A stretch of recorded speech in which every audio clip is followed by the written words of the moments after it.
देव उन सब को शूट करके तुरंत तारा के पास आता है। वो सब लोग मर चुके थे। तारा की हालत बहुत ज्यादा खराब थी। वो बेहोश जमीन पर लेटी हुई थी। उसका अभी भी खून बह रहा था। वो बेहोश पड़ी थी। देव जल्दी से तारा के पास बैठ जाता है और उसके सर को अपनी गोद में रखकर चीखते हुए बोलता है, जान, जान, उठ जाओ, प्लीज जान, उठ जाओ, तुम हमें ऐसे छोड़कर नहीं जा सकती। जान, प्लीज, उठ जाओ। लेकिन तारा अपनी आंख नहीं खोलती है। वो अभी भी वैसे ही बेहोश लेटी हुई थी। देव की हालत बहुत ज्यादा खराब थी। उसका पूरा शरीर कांप रहा था। वो घबराहट से पूरी तरीके से कांप रहा था। ये कपकपाहट उसके गुस्से की नहीं थी। वो उसके दर्द, घबराहट की थी। वो तारा को नहीं छोड़ सकता था। उसकी पहली मोहब्बत थी और आखिरी मोहब्बत भी। वो अपनी पहली और आखिरी मोहब्बत को ऐसे नहीं छोड़ सकता था। वो रो रहा था, उसकी आंखों से आंसू बह रहे थे। आज वो पहली बार रो रहा था।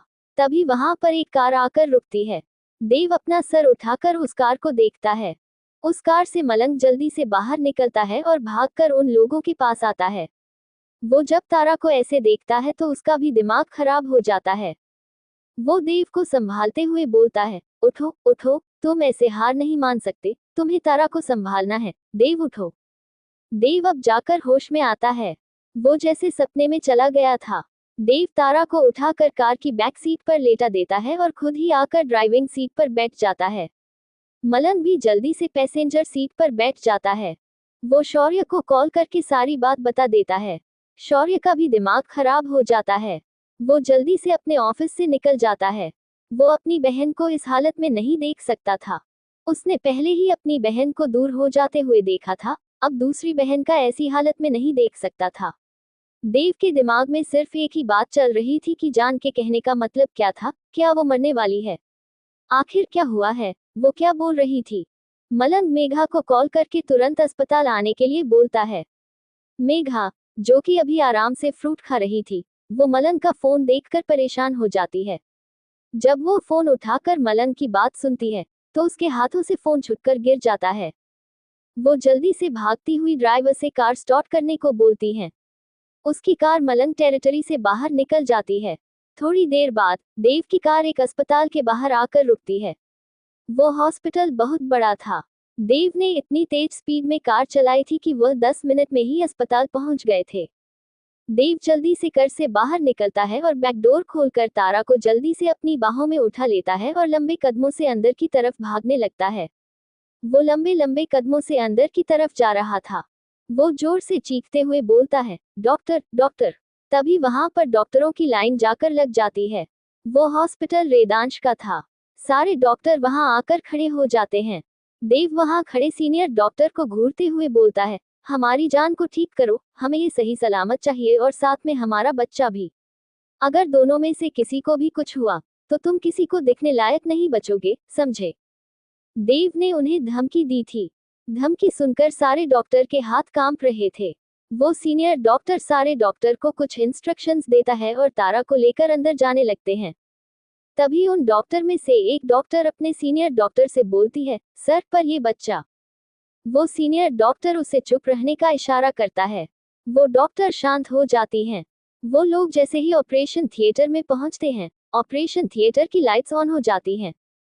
वो डॉक्टर एक बार फिर अपने सीनियर डॉक्टर को देखते हुए बोलती है, पर सर, ये बच्चा नहीं बच सकता, आप खुद देख रहे हैं, इनको मिसकैरेज हुआ है।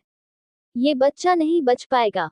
वो डॉक्टर डरते हुए बोलता है, हमें पता है, ये बच्चा नहीं बच सकता, पर हम उस ठाकुर के सामने कुछ भी नहीं बोल सकते। अगर हमने कुछ बोला तो सीधा हमें नरक के दर्शन हो जाएंगे। पर हम देव ठाकुर की बीवी को जरूर बचा सकते हैं। उनका ट्रीटमेंट स्टार्ट करो। तभी वहां पर मेघा भी भागती हुई आ जाती है। मेघा जल्दी से उनके पास आती है। वो हौंफ रही थी। उसका चेहरा पसीने से भीग गया था। उसके बाल उसके चेहरे पर चिपके हुए थे। मेघा हौंफते हुई मलंग से बोलती है, तारा, तारा कहाँ है? वो कहाँ है? उसकी नजर ऑपरेशन थिएटर पर पड़ती है। फिर उसकी नजर देव पर पड़ती है।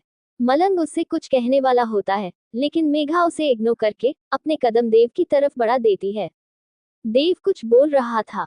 वो धीरे धीरे बोलता है, उसका कहने का मतलब क्या था? जान क्या बोलना चाहती थी? मर जाएंगी, बच्चे को उससे संभालना होगा। हम मर जाएंगे, आप हमारे बच्चे को संभाल लेंगे। हम किसी के जीने की वजह नहीं बन सकते, न ही अपने बच्चों की, न ही आपकी। मतलब क्या था जान का कहने का? जान क्या हमसे छुपा रही है? कोई बीमारी है जान को क्या? तभी उसकी नजर किसी के पैरों पर पड़ती है। देव अपनी नजरों को उठाकर देखता है। मेघा उसके सामने खड़ी थी। वो जल्दी से खड़ा होकर मेघा को वही चेयर पर बैठाते हुए बोलता है, तुम तो जान की बहुत अच्छी दोस्त हो ना, उसकी बेस्ट फ्रेंड हो ना, तुम्हें पता होगा ना जान को क्या हुआ है। जान ने तुम्हें बताया होगा ना, तुम जानती हो ना कि जान को क्या हुआ है। बताओ ना प्लीज, बताओ, हम तुम्हारे सामने रिक्वेस्ट कर रहे हैं। प्लीज, बता दो जान को क्या हुआ है। तुम देख रही हो ना, हम नहीं रह सकते अपनी जान के बिना, प्लीज बताओ, हमारी जान को क्या हुआ है। वो बोल रही थी, वो किसी के जीने की वजह नहीं बन सकती। प्लीज, बताओ ना, वो ऐसा क्यों बोल रही थी। देव अभी भी रो रहा था। उसकी आंखों से आंसू बह रहे थे। मेघा ने पहली बार उसे रोते हुए देखा था। वो हंसता था, मुस्कुराता था या फिर कभी कभी अपने शैतानी रूप में आ जाता था, लेकिन कभी रोता नहीं था। देव मलंग को देखते हुए बोलता है, भाई, आप बोलो ना, अपनी बीवी से, वो बताए ना हमें, क्या हुआ है हमारी जान को, वो ऐसे क्यों बोल रही थी। भाई प्लीज, बोलो ना आप अपनी बीवी से, हमारे दिल में दर्द हो रहा है। बहुत तेज दर्द, हम नहीं रह पाएंगे अपनी जान के बिना, हम नहीं जी पाएंगे उनके बिना। प्लीज प्लीज, भाई बोलो ना आप अपनी बीवी से, बताए ना वो हमें। वो वही रोते हुए फर्श पर घुटनों के बल बैठ जाता है। मेघा धीरे से बोलती है, उसे हॉट प्रॉब्लम है, वो सिर्फ 1 महीने और जी सकती थी। लेकिन हमने डोनर का पता लगा लिया था। एक डोनर अपना हॉट देने के लिए तैयार था। पर अचानक तारा को ये सब क्या हो गया। तारा की हॉट सर्जरी होना बहुत जरूरी थी। वो रोते हुए बोल रही थी। वही, जो शौर्य जल्दी जल्दी अंदर आ रहा था, उसके पैर वहीं थम जाते हैं। वो खुद से ही बोलता है, क्या तारा को हॉट प्रॉब्लम थी और उसने हमें बताया भी नहीं। हम इतने लापरवाह कैसे हो सकते हैं, अपने बदले के चक्कर में हम अपनी बहन की कंडीशन, उसका हाल चाल तो पूछना ही भूल गए। वो खुद को संभालता है और उन लोगों की तरफ आने लगता है।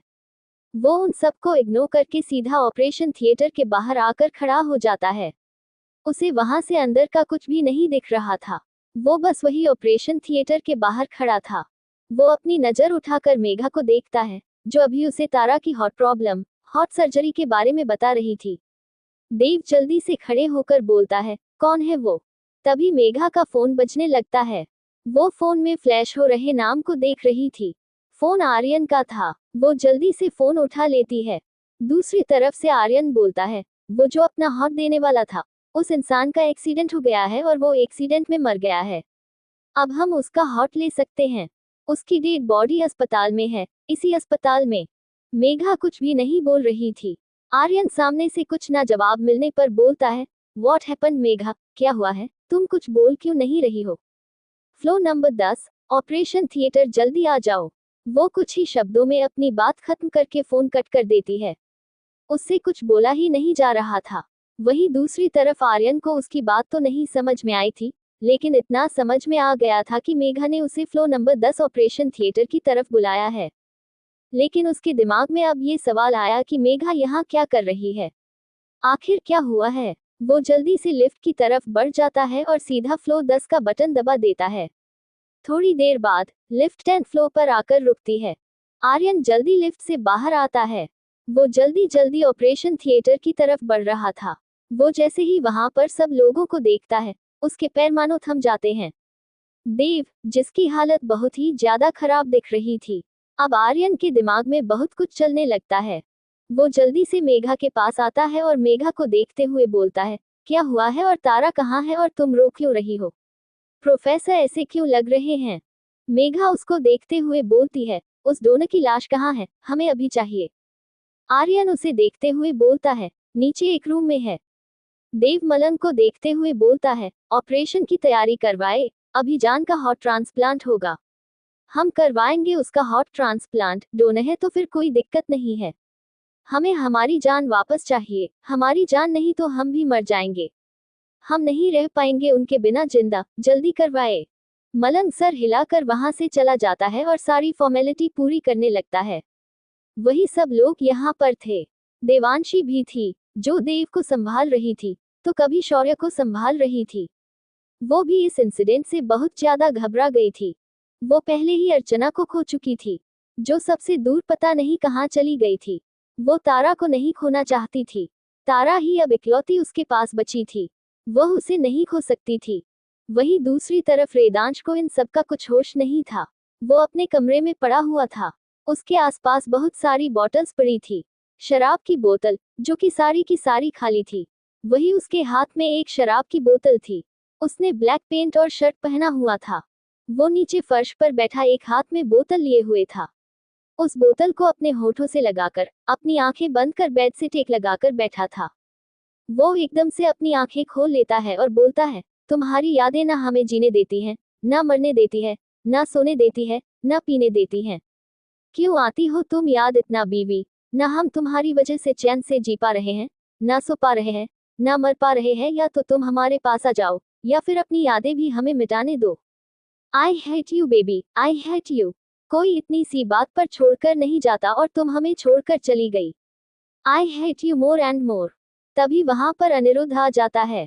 वो बिना लॉक किए अंदर आता है, क्योंकि इन 2 महीना में उसे आदत हो गई थी। वेदांश बस लगातार ड्रिंक पर ड्रिंक किए जा रहा था। वो बोतल पर बॉटल्स खाली किए जा रहा था। वहां आसपास कम से कम 20 बोतल खाली पड़ी हुई थी। वेदांश अभी भी एक बोतल अपने होठों में लगाकर पी रहा था। अनिरुद्ध उसके पास आकर उसके हाथ से बॉटल खींचते हुए बोलता है, सर, ये आप क्या कर रहे हैं? आपने वैसे ही बहुत ज्यादा पी ली है, अब आप और नहीं पी सकते। वेदांश उसके हाथ से बॉटल छीनते हुए बोलता है, यही हमारी जिंदगी है अनिरुद्ध, और तुम होते कौन हो हमसे हमारी जिंदगी छीनने वाले? हमारी जिंदगी में सिर्फ और सिर्फ अब गम ही लिखा है और हम यही पिएंगे। तुम हमसे हमारी जिंदगी, हमारी मर्जी नहीं छीन सकते। हम किसी का कहा नहीं मान सकते। छोड़ दो हमें हमारे हाल पर, चले जाओ यहाँ से, छोड़ दो। बोलते बोलते वो वहीं पर वही जमीन पर लेट जाता है। वो पेट के बल लेटा हुआ था और जमीन को देख रहा था। अनिरुद्ध खुद से ही बोलता है, मैम, आप क्यों चली गई? आपके जाने के बाद सर क्या से क्या हो गए हैं। पहले वो किसी का भी दर्द नहीं जानते थे। उन्हें सिर्फ और सिर्फ आप खुद से, अपने घर वालों से मतलब होता था। अगर आप उनकी जिंदगी में आई थी, तो आपको उन्हें छोड़कर नहीं जाना चाहिए था। उन्हें मोहब्बत करना नहीं सिखाना चाहिए था। अगर आपको मोहब्बत करनी सिखानी ही थी, तो छोड़कर नहीं जाना चाहिए था। आपने हमारे सर को एक टूटा हुआ इंसान बना दिया है, जो चाहकर भी नहीं जुड़ पा रहा है। मैम, प्लीज वापस आ जाए और सर को पहले जैसा बना दीजिए। हमारे सर पहले जैसे ज्यादा अच्छे थे। हम नहीं देख सकते अपने सर को ऐसे। वेदांश, जो अब तक वही फर्श पर ही लेटे लेटे ही सो गया था। अनिरुद्ध आगे बढ़कर वेदांश को वहां से उठाता है। वो काफी भारी था। अनिरुद्ध से उठ नहीं पा रहा था, लेकिन जैसे तैसे करके वो उसे उठाता है और उसे उठाकर जैसे तैसे उसे बेड में लेटा देता है और अच्छे से ब्लैंकेट से कवर कर देता है। फिर उस पूरे रूम की लाइट बंद करके वो उसमें से बाहर चला जाता है। वेदांश अब अपने घर में नहीं रहता था। वो ना एसआर मेंशन में रह रहा था, न ही वो ठाकुर हवेली में रह रहा था। वो 2 महीने से डार्क ब्लैक विला में रह रहा था। अब जैसे वही विला उसका घर था और वहां वो डार्कनेस, वो अंधेरा ही उसकी जिंदगी में भर गया था। उसकी जिंदगी एक अंधेरे की तरफ घुसती जा रही थी। सुबह का वक्त, एक अंधेरे कमरे में 2 आदमी कुर्सी पर बैठे हुए थे। उनके सामने एक कांच की टेबल पर कुछ शराब की बोतल रखी हुई थी। एक आदमी एक ग्लास में शराब को निकाल रहा था और मजे से चेज करते हुए उसको पी रहे थे। वो दोनों लोग जोर जोर से हंस रहे थे। उनमें से एक आदमी हंसते हुए बोलता है, ठाकुरों का एक वारिस तो कोक में ही मर गया। अब दूसरे वारिस को मारने की तैयारी करनी है। दोनों वारिस मर जाएंगे, तो ठाकुरों को कोई वारिस नहीं होगा। फिर ठाकुरों की सारी जायदाद हमारी होगी, जिसके लिए हमने ये खेल खेला है। बरसों पहले ये खेल खेला गया था। बरसों पहले उन्हें अलग किया गया था। उनके बीच में गलतफहमी की दीवार खड़ी की गई थी। अब ये गलतफहमी की दीवार कभी दूर नहीं होगी। वो मरेंगे। वक्त आ गया है, अब ठाकुरों को मारना पड़ा तो उन्हें भी मारेंगे, लेकिन वो जायदाद सिर्फ और सिर्फ हमारी ही होगी। तभी उनके पास बैठा एक आदमी बोलता है, क्या कहा तुमने, जायदाद किसकी होगी? वो आदमी सकपका जाता है और जल्दी से बोलता है, आपकी होगी जायदाद। जिस खेल को बरसों पहले खेला गया था, अब वो खेल जल्दी ही खत्म होगा। वो आदमी मुस्कुराते हुए बोलता है, जल्दी ही ये खेल खत्म होगा। पता लगाओ उस लड़की का, कहाँ है वो लड़की? उसकी कोख में भी उसके बच्चे को मार डालो। बिखर जाएंगे, सब टूट जाएंगे और वो जायदाद हमारी हो जाएगी। उदय ठाकुर हमारे नाम पर जायदाद करने पर मजबूर हो जाएगा, बोलकर वो हंसने लगता है। उन दोनों लोगों के दिमाग में बहुत कुछ चल रहा था, षड्यंत्र रच रहे थे दोनों। वहीं दूसरी तरफ डार्क ब्लैक विला, बालकनी के पर्दे खुले हुए थे। सूरज की किरणें सीधे कमरे के अंदर आ रही थी और रेदांश के ऊपर पड़ रही थी।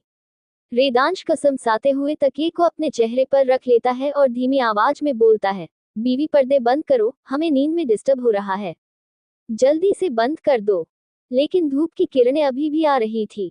उसे ऐसा एहसास हो रहा था कि अर्चना उसके बगल में है और वो पिलो को उसके चेहरे से अलग कर रही है और अपने होठों को उसके चेहरे में रखकर वहां पर अपनी टंग चलाने लगती है। वो अपने होठों के साथ साथ अपनी टंग भी चला रही थी। रेदांश के चेहरे पर एक मुस्कुराहट रह जाती है। वो जल्दी से अपनी आंखें खोलकर देखता है, लेकिन वहां तो कोई भी नहीं था।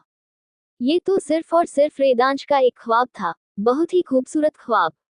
पर अफसोस वो जाग गया था। वहीं पर वो उठकर बैठ जाता है। वो अपने बगल में रखी एक बोतल निकालता है और उसे खोलकर सीधे अपने होठों में लगा लेता है। वो लगातार उसे पिए जा रहा था। वो ड्रिंक तो सुबह, दोपहर, शाम हर वक्त उसी के पास रहती थी। वो बेड से खड़ा होकर नीचे फर्श पर बैठ जाता है। वो अपना सर बेड से टिकाकर बस एक तक सामने देख रहा था।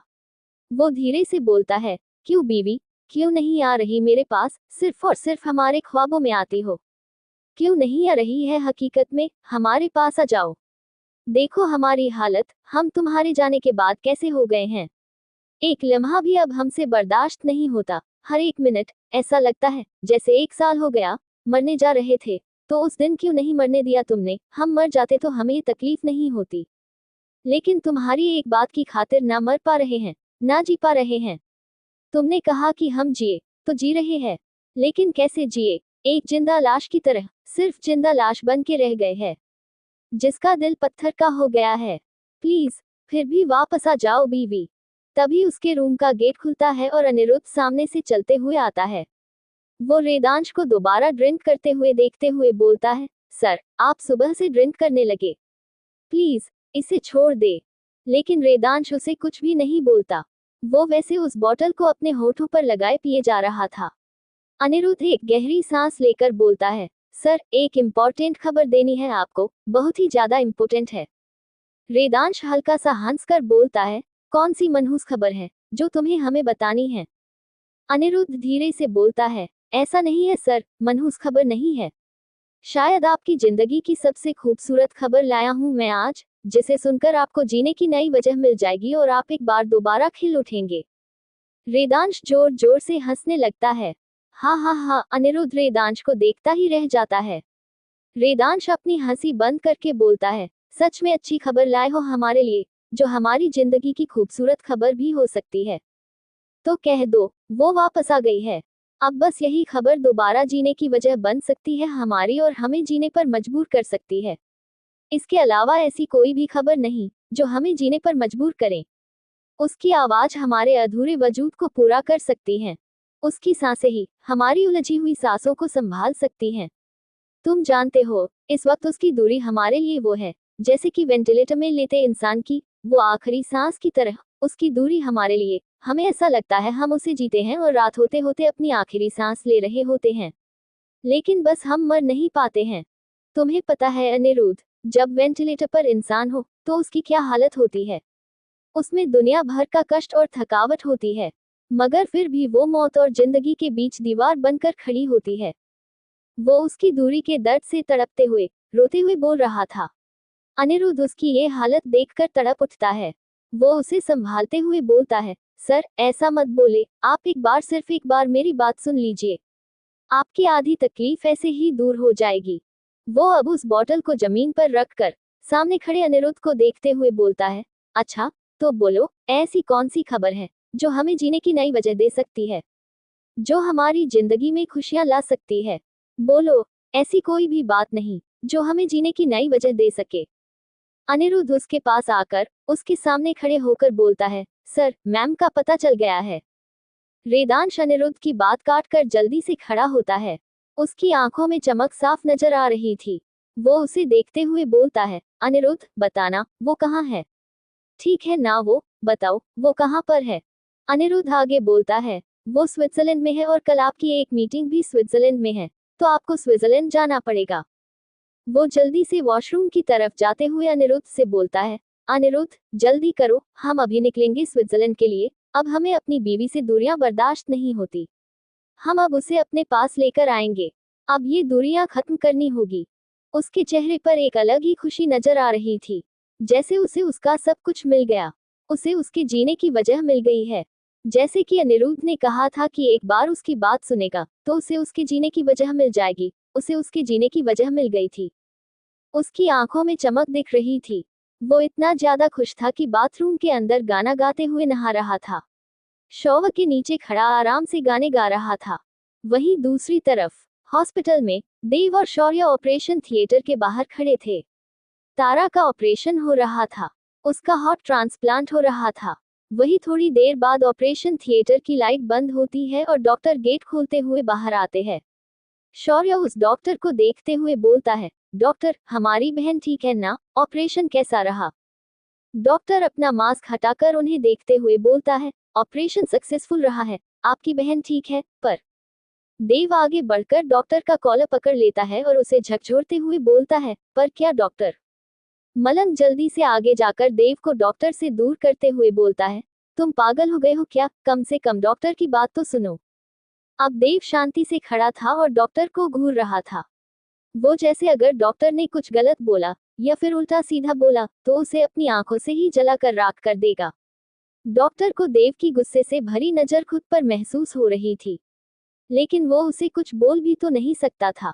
वो धीरे से बोलता है, पेशेंट तो बच गया है, लेकिन हम बच्चे को नहीं बचा पाए।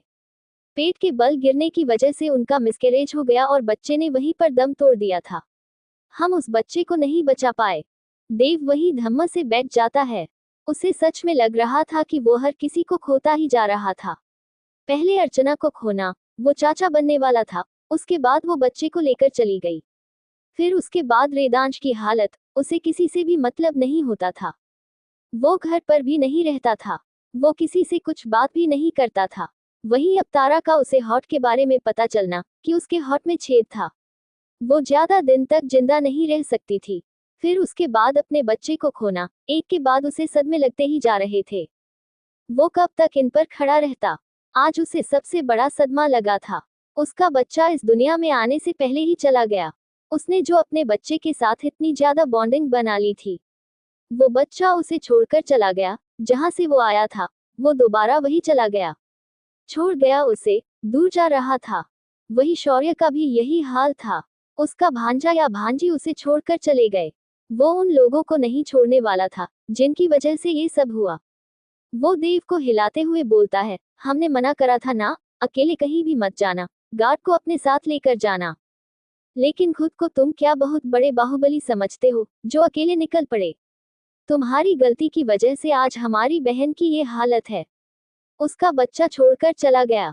वो जैसे ही उसे पंच करने वाला होता है, मलंग बीच में आ जाता है। वो शौर्य को रोकते हुए बोलता है, शौर्य तुम पागल हो गए हो क्या। वो अभी कितने बड़े सदमे में से गुजर रहा है और तुम्हें इस वक्त भी लड़ाई की पड़ी हुई है। बच्चा खोया है उसने अपना, तुम्हें पता भी है क्या हाल होता है। छोड़ो उसे, और रही बात उन लोगों की, तो हम पता लगा के रहेंगे। हमने अपने लोगों को काम पर लगाया है। बहुत जल्दी उन लोगों को पता चल जाएगा वो नकाब पोश लोग कहां से आए थे और कहां से नहीं। देव धीरे से आवाज में बोलता है, उन्होंने पहले भी हमला किया है। हमने और दादाजी ने उन्हें मार गिराया था। पहले उन्होंने ठाकुर हवेली पर हमला किया था, लेकिन हमने भाभी को बचा लिया और उस समय अगर भाभी हवेली में होती तो शायद उनके साथ कुछ हो जाता। पर शुक्र है वो हवेली में नहीं थी। हमने उन्हें बचा लिया। वो बिल्कुल नकाबपोश वैसे थे। वो हमला करने वाले एक ही थे। पहले उन्होंने भाभी पर, फिर हमारी जान को हमसे दूर करने की कोशिश की, हमारी जान को मारने की कोशिश की। हम उन्हें छोड़ेंगे नहीं। एक बार उनके बॉस का पता चल जाए। फिर वो कुछ सोचते हुए शौर्य का कॉलर पकड़कर बोलता है, तुम ही हो, हमने वो क्लिप देखी थी जिसमें तुम ही थे। अपनी वॉइस चेंज करके बोल रहे थे ना कि भाभी ही भाई को तोड़ेंगी, उन्हें मार देंगी, उन्हें मारकर चली जाएंगी, उनका सारा खानदान, सारी अकड़ को तोड़ देंगे। तुम ही थे क्योंकि तुम जानते तो भाभी तुम्हारी बहन है और बदला लेने आई है। वो ऐसा करेंगे। शौर्य अपने कॉलर को छुड़ाकर उसको घूरते हुए बोलता है, हम अपनी बहन पर हमला करवाएंगे, अपनी बहन को मार देंगे, सिर्फ बदले के लिए। हम इतने भी नहीं गिरे हुए कि अपनी बहन को मौत की सूली पर चढ़ा दें। वो तुम ठाकुरों के काम है, जो अपनों को ही नहीं छोड़ते, उन्हें भी मौत दे देते हो। दोनों ही सीना तान के एक दूसरे को घूर रहे थे। दोनों की ही आंखों में आग जल रही थी। दोनों एक दूसरे को अपने जलती आंखों में जलाकर राख कर देना चाहते थे। लेकिन अभी वो वक्त नहीं था। मलंग देव के पास आकर देव को शौर्य से दूर करते हुए बोलता है, देव, तुम पागल हो गए हो क्या? वो क्यों ऐसा करेगा? वो अपनी बहन को मारेगा। वो कुछ भी कर सकता है, लेकिन अपनी बहन पर हमला बिल्कुल भी नहीं। वो अपनी बहन को प्रोटेक्ट करने के लिए सब कुछ करता है। वो हमला तो नहीं करेगा, कभी भी नहीं, इतना तो हम जानते हैं। हाँ, कोई और है जो तुम्हारे कंधे पर बंदूक रखकर चला रहा है और हम जल्दी ही उसे इंसान का पता लगा लेंगे। स्विट्जरलैंड। एक लड़की स्विट्जरलैंड की वादियों पर बने ऊपर एक घर पर खिड़की में खड़ी सामने उन सफेद वादियों को देख रही थी। वहां पर ठंडी ठंडी हवाएं चल रही थी, जो उस लड़की के बालों को उड़ा रही थी। उस लड़की ने एक व्हाइट कलर का मास्क लगाया हुआ था। उसके क्रिस्टल ब्लू आईज दिख रही थी, बहुत अच्छी, ज्यादा अट्रैक्टिव लग रहा थी। उसकी आंखों में बहुत दर्द, तकलीफ, धोखा, गुस्सा दिख रहा था। नफरत को छोड़कर सब कुछ उसकी आंखों में दिख रहा था। उसकी आंखों में नमी थी। वो एकटक सामने उन सफेद वादियों को देख रही थी। वहीं थोड़ी दूर पर कुछ बच्चे उन बर्फ से बर्फ की गेंद बनाकर एक दूसरे को मार रहे थे। वो लड़की बच्चों को देखते हुए मुस्कुरा रही थी। उसने ब्लैक जीन्स और क्रीम स्वेटशर्ट पहना हुआ था और गले में ब्लैक कलर का मफलर डाला हुआ था। उसके बाल पूरे खुले हुए थे और चेहरे पर सफेद मास्क लगाया हुआ था। वो अपने हाथों को अपने सीने पर बांधे सामने बच्चों को मुस्कुराते हुए देख रही थी। उसकी आंखों में नमी थी, जैसे वो बहुत सारे दर्द अपने अंदर छुपाए हुए हो। वो अपने हाथों को अपने सीने पर बांधे सामने बच्चों को मुस्कुराते हुए देख रही थी। उसकी आंखों में नमी थी, जैसे वो बहुत सारे दर्द अपने अंदर छुपाए हुए हो। स्विट्जरलैंड। वो लड़की अभी भी खिड़की पर खड़ी सामने खेल रहे बच्चों को देख रही थी। वो बच्चे खिलखिलाते हुए खेल रहे थे, एक दूसरे को स्नो के गोले मार रहे थे। वो लड़की उन सारे बच्चों को देखते हुए बस मुस्कुरा रही थी। उसके चेहरे पर छोटी सी मुस्कुराहट थी। तभी उसे अपने पीछे किसी के कदमों की आहट सुनाई देती है। वो हल्का पीछे मुड़कर देखती है, फिर उसके बाद दोबारा सामने देखने लगती है। वो अभी भी बच्चों को देख रही थी। तभी उसके पीछे कोई उसके कंधे पर हाथ रख देता है और उससे से बोलता है, अर्चना, कब तक उन बच्चों को देखती रहोगी? अंदर चलो, ठंड लग जाएगी तुम्हें। लेकिन अर्चना नहीं मुड़ती और वैसे ही उन बच्चों को देखती रहती है। वो उन बच्चों को देखते हुए धीरे से बोलती है, सीड, वहां की क्या अपडेट है? पीछे खड़ा इंसान, जिसका नाम सिद्धार्थ था, अर्चना उसे शॉर्ट में सीड बुलाती थी। वो उसे देखते हुए बोलता है, अर्चना, पहले हमारे सामने घूमो तो, फिर उसके बाद हम बताएंगे ना। लेकिन अर्चना उसके सामने नहीं घूमती और वैसे ही उन बच्चों को देखने लगती है। सीड उसके बगल में खड़े होकर वैसे ही उन बच्चों को देखते हुए बोलता है, हमला हुआ है तारा और देव के ऊपर। अर्चना की आंखें छोटी हो जाती है और वो बोलती है, हमला हुआ है, पर कैसे हमला हो सकता है? वो तो हर वक्त गार्ड्स के साथ रहते हैं ना, तो फिर कैसे? सीड उसे शांत करवाते हुए बोलता है, उस दिन वो दोनों गार्ड्स के साथ नहीं थे। शायद देव तारा को लेकर चेकअप करवाने जा रहा था। तभी बीच में कुछ नकाबपोश लोगों ने उन पर हमला कर दिया। ये वही नकाबपोश थे जिन्होंने ठाकुर हवेली पर एक बार हमला किया था। अर्चना सीड को परेशान भरी नजरों से देखने लगती है। अब जाकर अर्चना ने सीड को देखा था। उसके चेहरे के एक्सप्रेशंस नॉर्मल नहीं थे, उसके चेहरे पर मिक्स एक्सप्रेशन थे। उसकी आंखें ब्राउन कलर की थी, उसके चेहरे पर हल्की हल्की बियर्ड थी। वो दिखने में बहुत ज्यादा हैंडसम था। उसकी शर्ट उसके बदन पर पूरी फिट थी। उसे देखकर ऐसा लग रहा है तो मानो वो हल्का सा भी स्ट्रेच करेगा खुद की बॉडी को तो उसकी वो शर्ट फट जाएगी। उसने बिल्कुल फिट शर्ट पहनी हुई थी। वो बहुत ही ज्यादा हैंडसम लग रहा था। अर्चना उसके चेहरे से अपनी नजर फेरकर सामने देखते हुए बोलती है, वो दोनों ठीक है ना? सीड ने अर्चना को तिरछी निगाहों से देखा, जिसके चेहरे के एक्सप्रेशंस बिल्कुल भी नहीं थे। वो एक्सप्रेशन लेस सामने देख रही थी, लेकिन अंदर ही अंदर उसके मन में बहुत सारा तूफान उठ रहा था। लेकिन सामने उसने अपने चेहरे पर बिल्कुल एक्सप्रेशन लेस दिखाया था। सीड सामने देखते हुए बोलता है, तारा का मिसकैरेज हुआ है। और बोलते बोलते वो रुक जाता है और एक नजर अर्चना को देखता है। अर्चना सीड को देख रही थी। वो उसे देखते हुए बोलती है, पर क्या? क्या सीड, बोलो। वो उसे कंधों से पकड़कर अंदर लेकर आता है और सोफे पर बैठा देता है और खुद उसके बगल में बैठकर उसके हाथों को अपने हाथों में लेकर बोलता है, तारा को हॉट प्रॉब्लम थी। अर्चना की आंखें सिकुड़ जाती है। वो अपनी आंखें छोटी करके उसे देखते हुए बोलती है, क्या? ये अब तुम क्या बोल रहे हो? Hot problem? पर तारा ने हमें कभी भी नहीं बताया कि उसे हॉट प्रॉब्लम थी। सीड उसे बताता है कि उसने किसी को भी नहीं बताया कि उसे हॉट प्रॉब्लम थी। वो अभी उसका हॉट ट्रांसप्लांट करवाया है देव ने। अब वो ठीक है, उसका ऑपरेशन सक्सेसफुल रहा है, लेकिन उसका बच्चा नहीं बच सका। अर्चना की आंखों से आंसू बहने लगते हैं।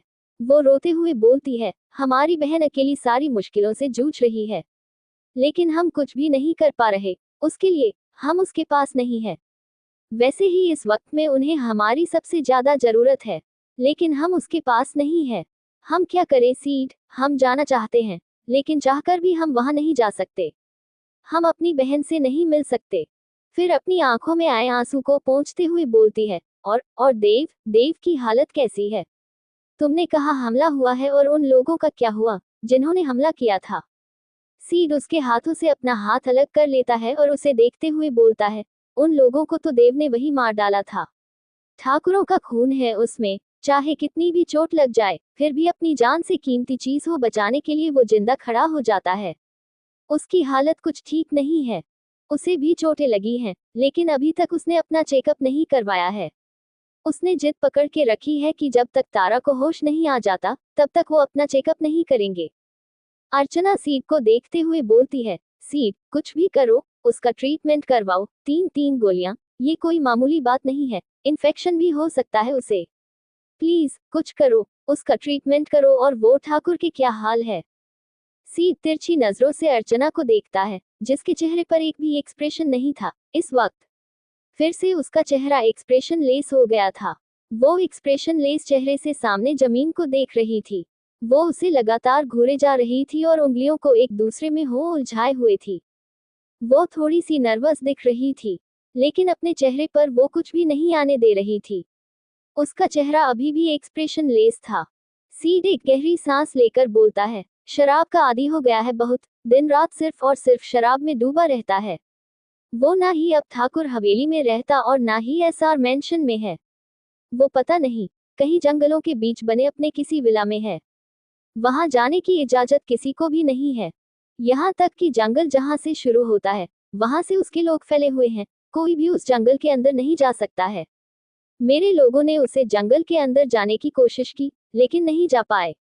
उन्हें वहां से वापस आना पड़ा। उस जंगल में जाना इतना आसान नहीं है, वहां पर बहुत ही ज्यादा सिक्योरिटी है। पर अभी कुछ खबर आई है कि वो कहीं जा रहा है। उसे जंगल से बाहर निकलकर कहीं जाने वाला है, कोलकाता से बाहर, शायद इंडिया से बाहर जाने वाला है कहीं, पर ये नहीं पता चला कि कहाँ जा रहा है। लेकिन वो कहीं जाने वाला है। अर्चना कुछ भी नहीं बोलती। वो चुपचाप सीड की सारी बातें सुन रही थी। वो कुछ भी नहीं बोल रही थी। सीड उसे देखता है, लेकिन कुछ भी नहीं बोलता। दोनों तरफ खामोशी थी। वहीं दूसरी तरफ स्विट्जरलैंड के एयरपोर्ट पर एक जेट आकर रुकता है। उसकी छत पर बड़े बड़े अक्षरों में आरटी लिखा हुआ था। वो गोल्डन कलर से बड़ा बड़ा लिखा हुआ था, जो साफ साफ दिख रहा था। वही जेट से एक लंबी चौड़ी पर्सनैलिटी बाहर निकलती है। उसने ब्लैक कलर का टॉक्सिडो सूट पहना हुआ था। वो कोई और नहीं, वेदांश ठाकुर था। वो बड़ी रफ्तार अंदाज में जेट से बाहर निकलता है। उसके वो सिल्वर बाल पहले से और भी ज्यादा बड़े हो गए थे, जो उसके माथे पर चूम रहे थे। उसने अपनी ग्रीन एंड गोल्डन कॉम्बिनेशन वाली आंखों पर शेड्स चढ़ाए हुए थे। वो दिखने में अभी भी बिल्कुल हैंडसम लग रहा था, बल्कि उससे ज्यादा ही हैंडसम लग रहा था। वो आगे जाकर वहां खड़ी लाइन से लगी गाड़ियों में से एक गाड़ी में बैठ जाता है। उसके बैठते ही उसके आगे पीछे लगी गाड़ियों में सारे गार्ड्स बैठ जाते हैं। उसे ये नहीं पता था कि इंडिया में क्या हो रहा है, क्या नहीं। उसे सिर्फ और सिर्फ अपनी बीवी चाहिए थी। वो अपनी बीवी को ढूंढना चाहता था, चाहे कहीं से भी उसकी बीवी मिले। उसे सिर्फ और सिर्फ अपनी बीवी चाहिए थी। वो अपनी बीवी के लिए दुनिया में जमीन आसमान सब एक कर सकता था। उसकी गाड़ियां स्विट्जरलैंड की सड़कों पर चलने लगती हैं। उसकी गाड़ियां सड़कों पर बहुत तेज स्पीड में चल रही थी। थोड़ी देर बाद उसकी गाड़ी उनके एक विला के बाहर आकर रुकती है। वो विला जहां पर कोई भी आया जाया नहीं करता था। रेदांश अपनी गाड़ी से बाहर निकलता है और बाहर आकर उस विला को देखता है। उस विला पर बड़े अक्षरों में आरटी लिखा हुआ था। यहाँ आने से पहले ही उसने वो विला खरीद लिया था। उसके लिए दुनिया की कोई भी चीज खरीदना कोई मुश्किल काम नहीं थी। उसके पास इतना पैसा था कि वो 1 मिनट के अंदर अंदर किसी भी बड़े से बड़े विला को, बड़े बंगलों को खरीद सकता था। रेदांश बिना किसी को देखे उस विला के अंदर चला जाता है। वही उसके पीछे पीछे अनिरुद्ध भी आ रहा था। वो उस विला में बने बार के अंदर चला जाता है। अनिरुद्ध पीछे से ही उसे रोकते हुए बोलता है, सर, आज भी आप पिएंगे? अब तो मैम का पता चल गया है ना, आपने उनके जाने के बाद इस ड्रिंक को चुना था। लेकिन अब तो मैम का पता चल गया है, वो बहुत जल्दी मिल जाएंगी। आप प्लीज इसे छोड़ दे। उनकी क्या हालत होगी जब उन्हें पता चलेगा कि आप ड्रिंक करते हैं। वो भी थोड़ी बहुत नहीं, बहुत ज्यादा ड्रिंक करते हैं। आपको पता है ना, उन्हें ड्रिंक से कितनी ज्यादा नफरत है, और आप जब उनके सामने ड्रिंक करके जाएंगे तो उन्हें कैसा लगेगा। वो उसे समझाते हुए बोलता है। रेदांश एक बोतल को खोलकर गिलास में उसे डाल रहा था। अनिरुद्ध की बात सुनकर रुक जाता है और बिना अनिरुद्ध को देखे सीधे उस बार से निकलकर ऊपर की तरफ चला जाता है। वो ऊपर कोने में बने एक रूम की तरह चला जाता है और उस रूम के अंदर चला जाता है। उस रूम में जाकर वहां पर लगे पर्दों को अलग कर देता है और सामने उन वादियों को देखने लगता है। उसकी नजर वहीं से दूर खड़ी एक लड़की पर पड़ती है, जिसका हल्का बेबी पंप दिख रहा था। उसे लड़की का चेहरा तो क्लियर नहीं दिख रहा था, क्योंकि उसने अपने चेहरे पर मास्क लगाया हुआ था। वो लड़की थोड़ी थोड़ी तिरछी खड़ी हुई थी, जिससे वो लड़की बिल्कुल भी साफ नहीं दिख रही थी। लेकिन उस लड़की का आधा चेहरा दिख रहा था। रेदांश उसे देखने की कोशिश कर रहा था। वो अपनी आंखें बंद करके फिर अपनी आंखें खोलता है, लेकिन वो लड़की वहां से गायब हो गई थी। रेदांश खुद से ही बोलता है, अब तो खुली आंखों में भी दिखने लगी हो बीवी, जल्दी से हमारे पास आ जाओ। अब हमसे थोड़ा इंतजार नहीं होता। अब हम तुमसे दूर नहीं रह सकते। प्लीज बीवी, जल्दी से हमारे पास आ जाओ। India, Kolkata, city hospital. Shaurya, जो कि अभी तक देव से लड़ता रहता था, वो देव को अच्छे से देखता है। देव के पहले से खून निकल रहा था, जो उसके पेट पर भरा हुआ था, जो अब शायद निकलना भी बंद हो गया था। उसके कंधे पर, उसकी शर्ट पर भी खून लगा था। उसके पेट के पास खून लगा हुआ था। उसके जगह जगह चोट के निशान थे। वो एक कोने में बैठा हुआ था। शौर्य तभी वहां से उठता है और दूसरे साइड चला जाता है। थोड़ी देर बाद शौर्य के साथ डॉक्टर की पूरी टीम आती है और देव को उठाकर वहां स्ट्रेचर पर लेटाने लगते हैं। देव को जैसे ही महसूस होता है कि कोई उसे छू रहा है, वो जल्दी से अपने होश में वापस आता है और उनको खुद को दूर करते हुए बोलता है, तुम लोग ये क्या कर रहे हो, दूर रहो हमसे, और ये सब क्या है। शौर्य उसे समझाते हुए बोलता है, देव, तुम पागल हो गए हो क्या, तुम्हें ट्रीटमेंट की जरूरत है। अगर तुम ऐसे ही बैठे रहोगे तो तुम्हें इन्फेक्शन हो सकता है। लेकिन तुम हो कि किसी की सुन ही नहीं रहे हो। अभी हम नहीं देखे होते तो पता नहीं क्या होता, और यहाँ तो किसी ने हमें बताना भी जरूरी नहीं समझा। वो घूरकर मलंग को देखता है। मलंग अपनी नजर नीचे झुका लेता है। वो कहने को तो शौर्य से बड़ा था और उसे पर ही अपना हुक्म चला देता था। देव उसे घूरते हुए बोलता है, तुम हमसे दूर ही रहो। जब तक हमारी जान को होश नहीं आ जाता तब तक हम कुछ भी नहीं करेंगे। ये फालतू का ट्रीटमेंट हम नहीं करेंगे। शौर्य उसे समझाते हुए बोलता है, क्या तुम पागल हो गए हो, अगर ऐसे ही बैठे रहोगे तो तुम्हारी भी हालत खराब हो जाएगी। देवांशी देव के पास आकर उसे गले लगा लेती है और धीरे से बोलती है, भाई आप क्या कर रहे हैं, आपको ट्रीटमेंट की जरूरत है, प्लीज आप ट्रीटमेंट करवा लो ना। अगर भाभी को होश आ जाएगा और वो आपको इस हालत में देखेंगे, उन्हें और ज्यादा तकलीफ होगी। पहले ही वो बर्दाश्त नहीं कर पाएंगी और आपको इस हालत में देखकर उन्हें और ज्यादा तकलीफ होगी। प्लीज भाई, प्लीज करवा लीजिए ना, हम लोग के लिए नहीं, भाभी के लिए ट्रीटमेंट करवा ले आप। क्यों अपनी हालत ऐसी बना रहे हैं, प्लीज भाई, प्लीज। देवांशी के सर पर हाथ फेरता है और डॉक्टर को देखते हुए बोलता है, जो करना है यही करो, हम यहाँ से एक पल के लिए भी नहीं हटेंगे। शौर्य एक राहत भरी सांस लेता है, क्योंकि देव की हालत सच में बहुत खराब थी। उसे कई जगह चोट लगी थी, यहाँ तक कि बुलेट तो उसकी हथेली के आर पार हो गई थी। उसके हाथ से वहां से खून तो नहीं निकल रहा था, लेकिन उसका वो हाथ देखने में बहुत ही ज्यादा अजीब लग रहा था। वो वही स्ट्रेचर पर बैठ जाता है और सीधे सामने आईसीयू की तरफ देखने लगता है। तारा को ऑपरेशन थिएटर से आईसीयू में शिफ्ट कर दिया गया था। सब लोग आईसीयू के बाहर थे। तारा को अभी तक होश नहीं आया था। देव जिद पकड़कर बैठा हुआ था कि जब तक तारा को होश नहीं आ जाएगा, तब तक वो अपना ट्रीटमेंट नहीं करवाएगा। मलंग अच्छे से जानता था कि देव कितना बड़ा जिद्दी है। जब वो अपनी जिद पर हो जाए, तो वो किसी की भी नहीं सुनता। जब वो रेदांश की नहीं सुनता था, तो वो मलंग की कैसे सुनता? वही उदय ठाकुर को कुछ भी नहीं मालूम था। वो विशाखापट्टनम गए हुए थे, किसी काम की वजह से, और उन्हें किसी ने भी कुछ नहीं बताया था। ना ही उन्हें ये पता था कि अर्चना यहाँ से चली गई है, और ना ही उन्हें तारा की हालत के बारे में पता था। वो तो विशाखापट्टनम अपने बेटी के यहाँ उनसे मिलने गए थे और 5 महीने से वही थे। इंडिया, डॉक्टर देव का ट्रीटमेंट कर रहे थे। जब वो पैरों के पास आते हैं तो उन्हें पैरों पर गोली लगी दिखती है। वो शौर्य को देखते हुए बोलते हैं, सर, इनका ऑपरेशन करना पड़ेगा। इनके पैर में गोली लगी हुई और पेट में भी गोली लगी है। हमें वो निकालनी पड़ेगी, जो हम यहाँ नहीं कर सकते। हमें इन्हें ऑपरेशन थिएटर में लेकर जाना पड़ेगा। देव गुस्से में उस डॉक्टर का कोट पकड़कर उसे अपनी तरफ घुमाकर दांत पीसते हुए बोलता है, तुम्हें जो करना है, यही करो। तुम्हें समझ में नहीं आता? हमें कोई भी इंजेक्शन नहीं लगाना, जो करना है, यही पर करो। ऐसे ही ये गोली निकालो। बहुत दर्द सहा है हमने, ये छोटे मोटे दर्द से हमें बिल्कुल भी फर्क नहीं पड़ता है। चुपचाप से गोली निकालो, नहीं तो यहाँ से दफा हो जाओ। वो डॉक्टर अपने गले में आए सलाइवा को निगल लेता है। उसे देव से बहुत ज्यादा डर लग रहा था। वो अपनी काली गहरी आंखों में गुस्सा लिए उसे ही घूर रहा था। वो उसे घूरते हुए देख रहा था। उसे डॉक्टर पर बहुत तेज गुस्सा आ रहा था। ये डॉक्टर उसका सारा टाइम बर्बाद कर रहा था और ना ही उस गोली को निकाल रहा था। वो डॉक्टर को घूरते हुए बोलता है, अबे ओ, तुझे डॉक्टर किसने बनाया है? हम भी तो एक डॉक्टर है, इतना टाइम लगता है गोली निकलने में।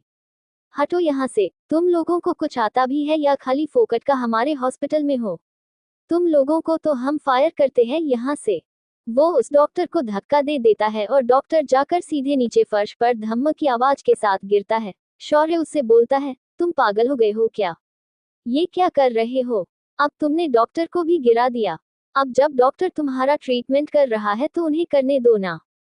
शौर्य की बात सुनकर देव उसे गुस्से में घूरते हुए बोलता है, ये डॉक्टर है, डॉक्टर के नाम पर धब्बा है। इतनी देर लगती है गोली निकालने में। इससे अच्छा तो हमारे स्टूडेंट हैं, जिन्हें हमने सिखाया है। वो इससे जल्दी लोगों की ट्रीटमेंट कर देते हैं। देव मेघा को आवाज लगाता है। मेघा, जो वही कोने में खड़ी अंदर तारा को देख रही थी, वो देव की आवाज सुनकर सकपका जाती है और जल्दी से देव के सामने आकर खड़ी हो जाती है। देव उसे देखते हुए बोलता है, प्रैक्टिस की है ना तुमने कॉलेज में, चलो मेरे पैर में लगी गोली निकालो। मेघा की आंखें बड़ी हो जाती है। वो धीरे से बोलती है, क्या क्या प्रोफेसर, क्या हम गोली निकाले? देव उसे घूरते हुए बोलता है, मेघा कौन है? मेघा अपनी तरफ उंगली पॉइंट करते हुए बोलती है, हम। देव उसे फिर बोलता है, तो गोली कौन निकालेगा? मेघा बोलती है, हम निकालेंगे। वो फिर एक नजर मलंग को देखती हैं।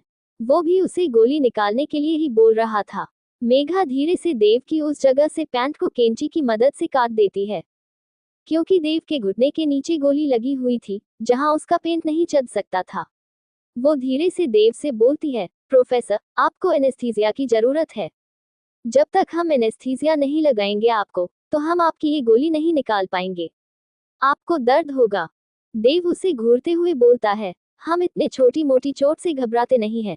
नहीं, हमें दर्द होता है, निकालो गोली। मेघा एक बार फिर मलंग को देखती है। मलंग उसे आंखों ही आंखों में इशारा करता है। वो अपने पलके झुका लेती है। मेघा धीरे से एक बार उसके पैर को अच्छे से देखती है, फिर उसके वहां रखे औजारों में से एक औजार उठा लेती है और देव के पैर से उस गोली को निकाल देती है। देव की जरा सी भी आह नहीं निकली थी, यहाँ तक कि उसके चेहरे पर एक भी शिकन तक नहीं आई थी। उसका चेहरा एक्सप्रेशन लेस था, जैसे उसे दर्द हुआ ही ना हो, या फिर उसका वो दर्द अपने बच्चों को खोने का दर्द, उससे बहुत ज्यादा था।